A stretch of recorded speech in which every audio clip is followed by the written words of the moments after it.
그래서 오늘 우리는 이 말씀을 중심으로 해서 우리의 선택이 얼마나 이게 중요한 일이냐, 이 선택을 위해서 하나님께서 우리를 위해서 어떤 일을 해주셨냐, 그리고 이 선택이 얼마나 공고하고 얼마나 지속적이고 영구불변한 것인가 하는 것을 우리가 살펴보도록 하겠습니다. 우리 같이 1절부터 3절까지 말씀을 먼저 읽겠습니다. 내가 그리스도 안에서 참말을 하고 거짓말을 아니하노라. 나에게 큰 근심이 있는 것과 마음에 그치지 않는 고통이 있는 것을 내 양심이 성령 안에서 나와 더불어 증언하노니, 나의 형제 곧 고륙의 친척을 위하여 내 자신이 저주를 받아 그리스도에게서 끊어질지라도 원하는 바로라. 처음 읽으시는 분들은 이게 무슨 말인가 하실 거예요. 그런데 계속 우리는 말씀을 묵상해 왔기 때문에 이 말씀의 맥락을 알고 있습니다. 지금 9장까지 1장부터 8장까지에서는 크게 봐서 1장 5절까지에서는 복음의 필요성, 왜 우리가 하나님의 의가 필요한가, 우리가 얼마나 큰 죄를 지었나, 이거를 얘기를 했어요. 그리고 6장부터 8장까지에는 그 복음이 필요한 우리에게 하나님께서 무엇을 해주셨나 하는 것을 보았어요. 그래서 8장에 이르게 되면 정말 클라이맥스에 이르게 되죠. 우리가 같이 한번 로마서 8장 37절부터 39절까지를 같이 읽어보도록 하겠습니다. 그러나 이 모든 일에 우리를 사랑하시는 이로 말미암아 우리가 넉넉히 이기느니라. 내가 확신하노니 사망이나 생명이나 천사들이나 권세자들이나 현재일이나 장래일이나 능력이나 높음이나 깊음이나 다른 어떤 피조물이라도 우리를 우리 주 예수 그리스도 예수 안에 있는 하나님의 사랑에서 끊을 수 없으리라. 여러분, 이 말씀 가만히 보십시오. 하나님의 사랑이 얼마나 공고한가, 얼마나 확고한가. 눈에 보이는 것, 보이지 않는 것, 이 세상에 있는 것, 그리고 이전에 있던 것들, 그리고 땅 아래에 있는 것, 하늘에 있는 것, 그 어떤 것들, 우리에게 일어나는 어떠한 사건, 어떠한 무엇이라 할지라도 하나님의 사랑에서 끊을 수 없다, 이렇게 단언했습니다. 최고의 클라이맥스죠. 근데 이 최고의 클라이맥스를 거친 다음에 바로 9장 1절과 2절에서 사도 바울은 고백하기를, 나에게 큰 근심이 있다, 나에게 큰 아픔이 있다. 그것은 바로 내 고륙 친척 때문에, 나의 같은 혈통, 나와 같은 핏줄을 이어받은 이스라엘 백성들 때문에. 그런데 내가 저주를 받아서 그리스도에게서 끊어지는 한이 있다 할지라도 이 복음을 우리 이스라엘 백성들, 나의 혈통, 나와 같이 피를 나눈 내 형제들이 이 복음을 듣기를 원한다, 이렇게 말하고 있는 것입니다. 그러니까 여러분, 이 8장까지에서 이렇게 보면 우리가 생각할 때, 제가 생각할 때는 그래요. 근본적으로 하나님께서 우리를 이렇게 사랑하셨으니까 그 사랑에 힘입어서 이렇게 가자라고 이렇게 나오는 게 더 자연스러울 것 같아요.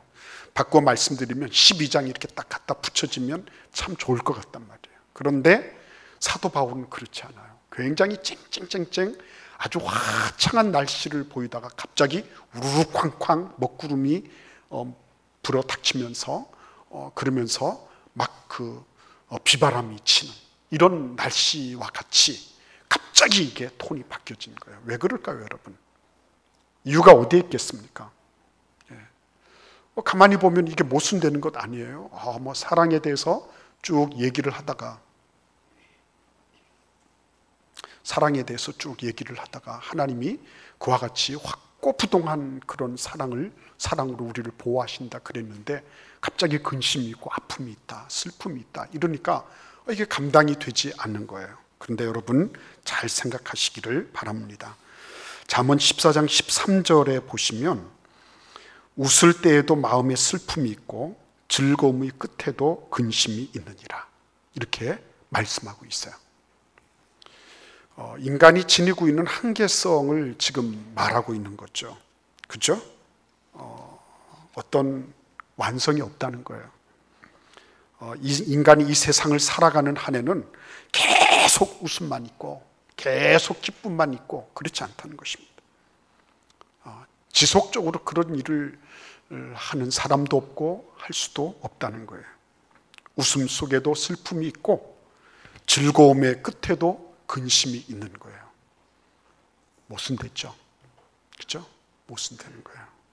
참 기쁘고 즐거운 것 같지만요, 이게 서로 물려 있는 거예요. 어느 자락에 가면 살짝 어두운 구석이 있는 거예요. 그 집 보면 다 문제가 하나도 없는 것처럼 보여요. 그런데 어느 순간 이렇게 들어가 보면 그 어느 자락에는 근심의 그런 그늘이 져 있는 그런 것들을 보는 거죠.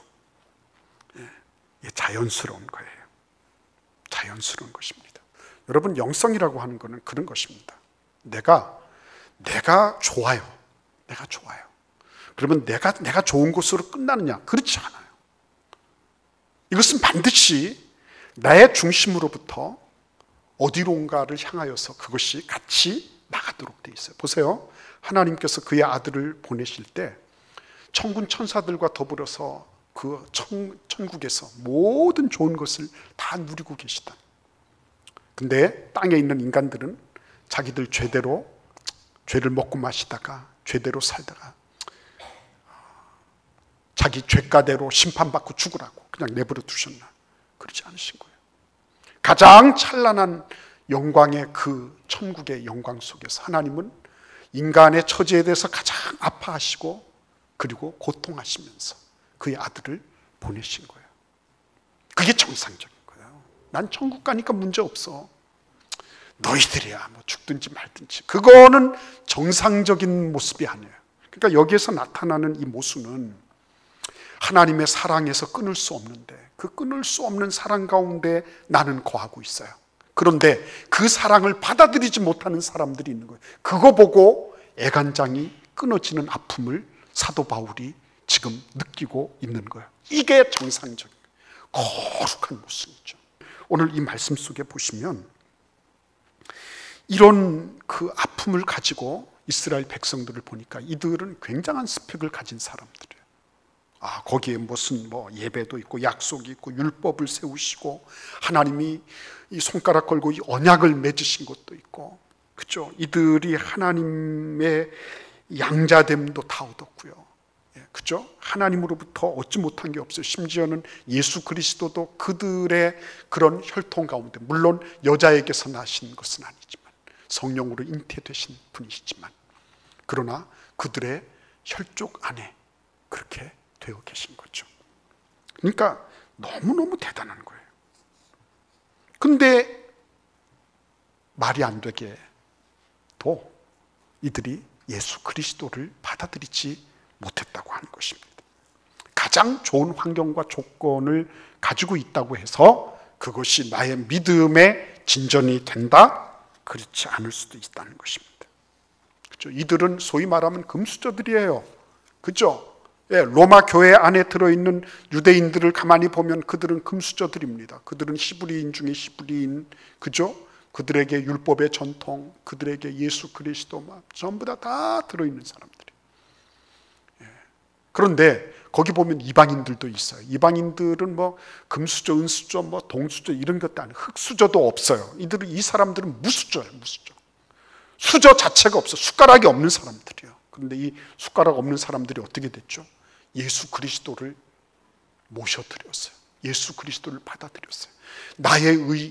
나의 어떤 공로, 내가 어떤 것들을 했기 때문에 구원받을 만한 어떤 요소를 갖추었다, 자격 요건이 있고 내가 뭔가를 말할 수 있다, 이게 아니라 나는 할 말이 아무것도 없어요. 수저 자체가 없어요. 전혀 스펙이 없어요. 그런데 스펙 없는 이 이방 사람들이 어떻게 해요? 예수 그리스도를 100% 받아들인 거예요. 100% 예수님께서 나를 위하여 죽으신 것을 믿고 의지함으로, 그죠? 그래서 예수 그리스도께서 주신 복음으로 말미암는 의를 그냥 받아들여 버린 거예요. 그래서 엄청난 역전 현상이 생긴 거죠. 그죠? 천국 가서 세 가지 놀란다 그랬죠. 첫째는 있어야 될 사람 없어서, 둘째는 없어야 되는데 있어서, 셋째는 나 같은 사람이 천국에 존재하고 있어서 놀란다 그랬어요. 사도 바울도 놀랄 거예요. 로마 교회에서 이 사람이 어떻게 들어왔어? 이방인. 그죠? 이 사람 있어야 되는데 안 보여. 율법주의자. 그리고 자기를 보니까 나 같은 죄인도 천국의 생명수 강가를 거닐고 있는 거예요. 주님과 더불어. 놀라는 거예요. 그렇죠? 여러분, 이거 엄청난 일이에요. 여러분, 우리가 하나님께서 이 일들을 어떻게 해주셨나? 그렇죠? 어떻게 해주셨나? 우리 6절을 같이 한번 읽어보도록 하겠습니다. 6절입니다. 그러나 하나님의 말씀이 패하여진 것 같지 않도다. 이스라엘에게서 난 그들이 다 이스라엘이 아니요. 여러분, 하나님의 말씀이 패하여진 것 같지 않도다 하는 말씀은 뭐예요? 그 앞에 나와 있는 것처럼 그들이 모든 좋은 조건들을 다 가지고 있어도 예수 그리스도를 안 받아들였거든요. 그런데 하나님의 말씀대로 하나님은 어떻게 했습니까? 그것을 그 사람들의 조건과 상황과 그들의 반응대로 내버려 두지 않으시고 상대적으로 반응하지 않으시고 하나님의 말씀대로 약속을 지키셔서 그의 아들 예수 그리스도를 보내어 주셨다고 하는 말씀인 거예요.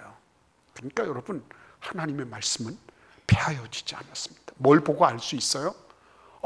그 유대인들 가운데서 예수님을 믿으러 들어오는 사람들 보니까 알 수 있는 거예요. 하나님의 말씀은 지금도 여전히 작동하고 있구나 하는 거예요. 그렇죠? 놀라운 사실입니다. 하나님은 인간의 조건과 환경에 의해서 그들의 혈통에 의해서 아니면은 사람들이 봐서 그럴듯한 그런 무엇에 의해서 하나님이 움직여지시는 분이 아니라는 거예요. 하나님은 약속하신 말씀대로 그대로를 진행해 가시는 분이라고 하는 것입니다.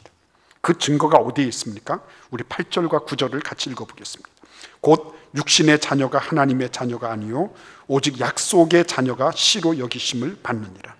약속의 말씀은 이것이니 명년 이때에 내가 이르리니 사라에게 아들이 있으리라 하십니다. 성경을 읽어보시면 아브라함이 99살 때, 사라가 89살 때 하나님께서 나타나셔서 명년 이맘때에 아들이 있을 것이다 그랬어요. 그전에는 아들이 없었나요? 있었죠. 누가 있었습니까? 애굽의 하인이었던 하갈과 더불어서 거기에서 태어난 이스마엘이 있었어요. 아들이 있었습니다. 근데 내년 이맘때에 아들을 주실 것이다. 그리고 그 이후에도 아브라함은 자녀를 낳았을까요? 안 낳았을까요? 낳았어요. 그두라라고 하는 여인과 더불어서 6명의 자녀를 낳았습니다. 그러니까 전부 8명이 8명. 그런데 그 가운데서 하나님이 말씀하셔서 난 자식은 누구예요? 이삭 하나밖에 없는 거예요.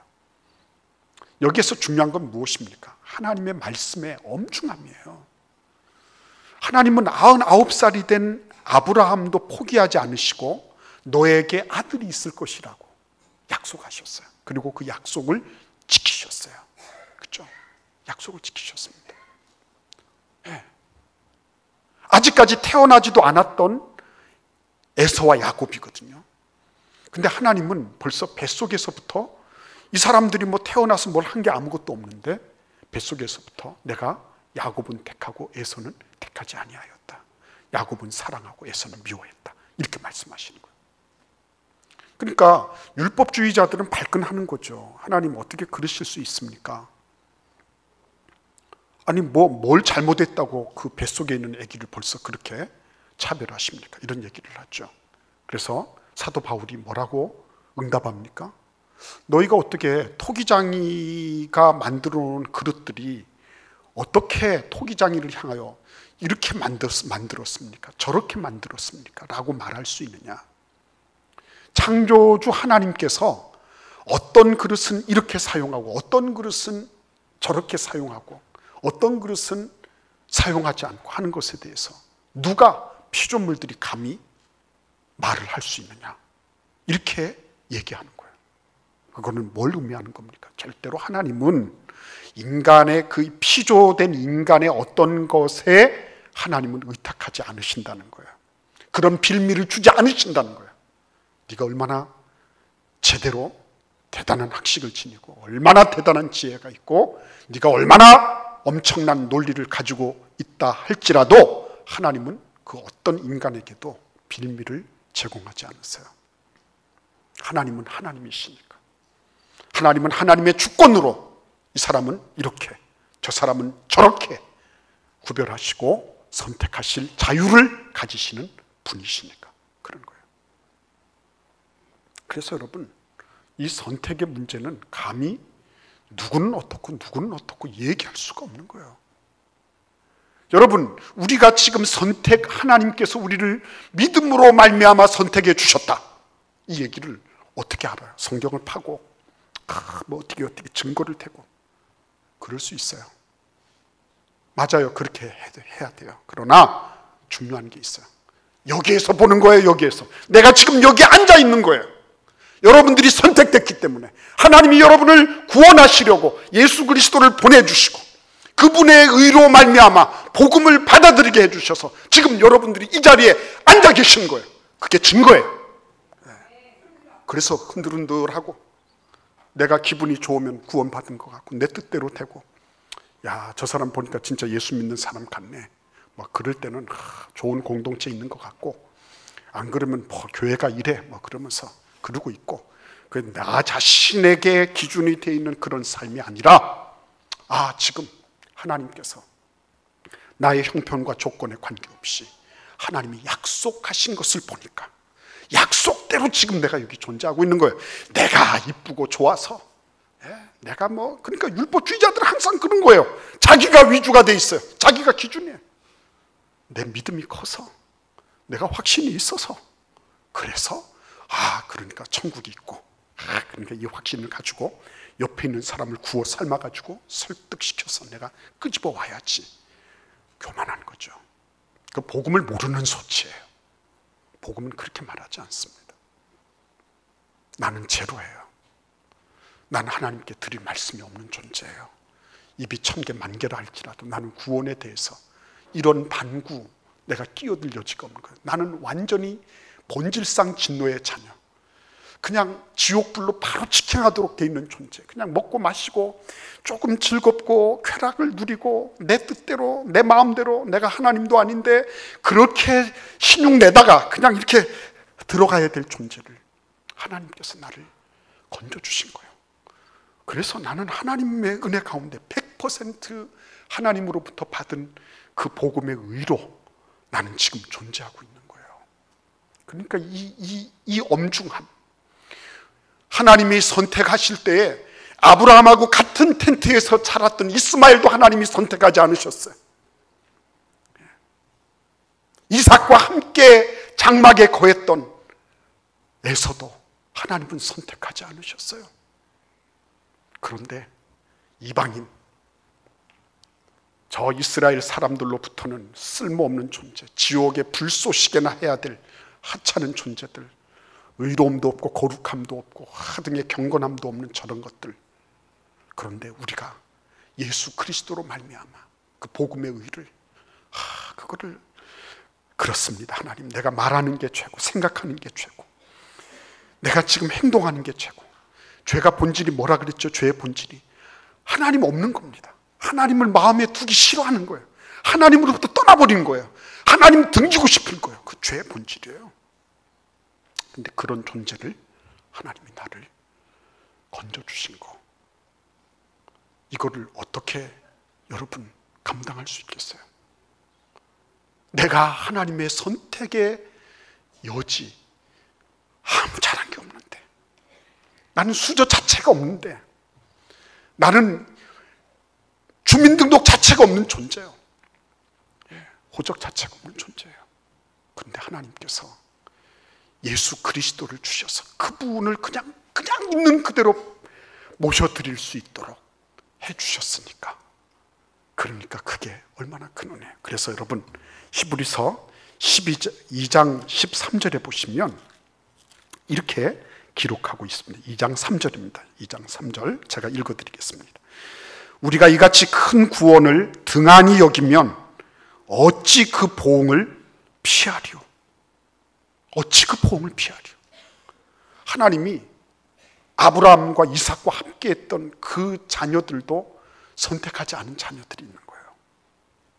근데 우리를 예수 그리스도의 복음을 받아들인 것으로, 나는 제로고 예수님이 100% 되셔서 그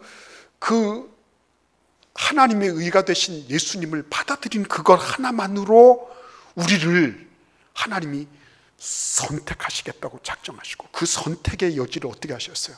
모든 것들이 아직 창조되기 전부터 우리를 선택하셔서 그것을 딱 만나게 해주신 거예요.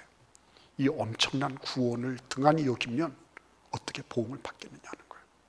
무슨 보응을 받겠냐는 거예요. 어떻게 구원을 받겠냐는 거예요. 방법 없는 거예요. 그렇죠? 그래서 이 구원의 복음을 내가 받았다고 하는 거는, 이거는 어느 누구에게도 어때요? 절대로 타협의 여지가 없는, 여러분과 제가 예수 그리스도의 복음으로 말미암아 선택되어서 내가 영원한 영생을 얻고 하나님의 자녀가 되었다고 하는 이 사실은, 이거는 생각하면 할수록 은혜인 거예요. 그래서 여러분, 빌립보서 1장 6절에서는 뭐라고 말씀하십니까? 빌립보서 1장 6절을 제가 읽어드리겠습니다.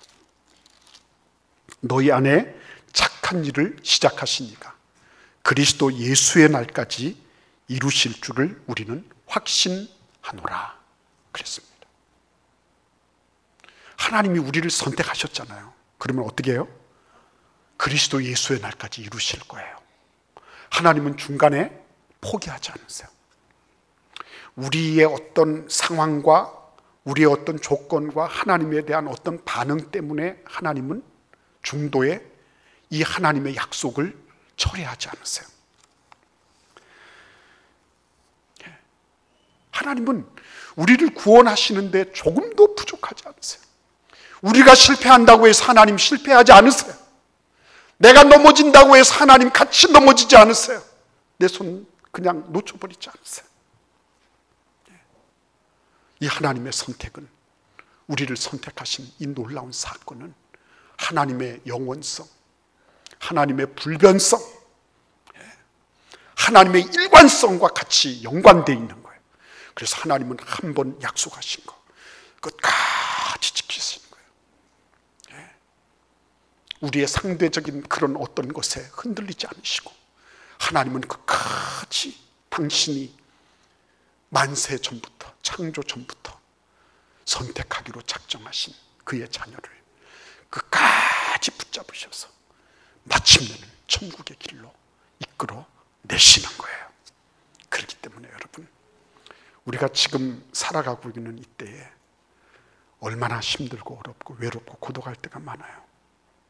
근데 하나님이 나를 이렇게 선택해 주셨구나. 하나님께서 처음 일을 시작하셨으면 그리스도 예수의 날까지 반드시 이루시는구나.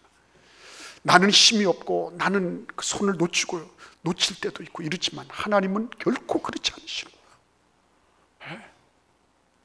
거기에 은혜가 있고 복음이 있는 거예요. 그것 때문에 사는 거예요, 여러분. 오늘 이 자리에 나오신 여러분의 삶 속에서 하나님이 영원히 보장이 되십니다. 여러분을 선택하셨을 때 너희들이 내가 선택해서 얼마나 잘하는지 보자 이렇게 말씀하신 것이 아니라, 하나님이 처음 시작하시면서 끝까지 보장하시는 거예요. 우리는 하나님 앞에서 얼마든지 예수 그리스도의 피를 의지해서 하나님의 보좌 앞에 나아갈 수 있어요. 그분에게 직구할 수 있어요. 그분에게 내 모든 상황을 다 아뢰을 수 있어요. 그분의 음성을 들을 수 있어요. 그분의 말씀을 따라, 성령의 인도하심을 따라 우리는 살아갈 수 있어요. 그래서 우리는 자유로운 거예요. 오늘 가족들과 함께 모이실 텐데 그런 관점이 있잖아요. 하나님은 우리를 선택하셨다. 우리 가문을 선택해 주셨다. 우리의 자녀들을 선택해 주셨다. 이 선택하신 하나님은 끝까지 그리스도 예수의 날까지 우리를 보장해 주실 거다.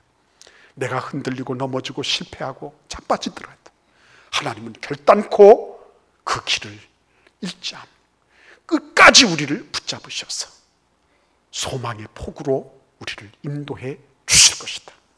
이 믿음 가지고 나아가는 거예요. 기도하겠습니다.